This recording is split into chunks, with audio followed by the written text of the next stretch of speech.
ఇల్లాలు నోరు పైకి వినపడకూడదు, అంత అందంగా ఉండాలి చక్క పెట్టడం. ఇల్లాలి సమర్థతే ఇంటి ఐశ్వర్యానికి కారణం. శ్రీచక్రం టీవీ. అటువంటి ఐశ్వర్యం ఎక్కడి నుంచి వస్తోంది? ఇల్లాలిలోంచి వస్తోంది. అందుకని ఇది మంగళ సూత్రము.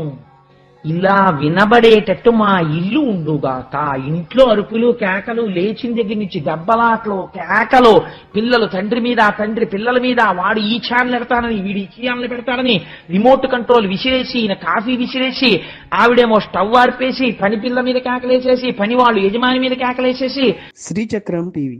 నా అల్లరి, దీనికి తోడు ఇంట్లో జంతువులు, ఇదంతా కూడా పెరిగిపోయాయి అనుకోండి, ఇంకా ఆ ఇల్లు ఇల్లులా ఉండదు. ఎక్కడుంటుందండి? లక్ష్మీదేవి పారిపోతున్నాయి ఇంట్లోంచి, దరిద్రం వచ్చేస్తుంది. కాబట్టి ఎందువల్ల లక్ష్మి ఉంటుందో, ఇల్లు ఎలా ఉండాలో మనకి చూపిస్తోంది లక్ష్మీ కళ్యాణ వైభవం. అందుచేత మహానుభావుడు కౌస్తభాన్ని ఇస్తే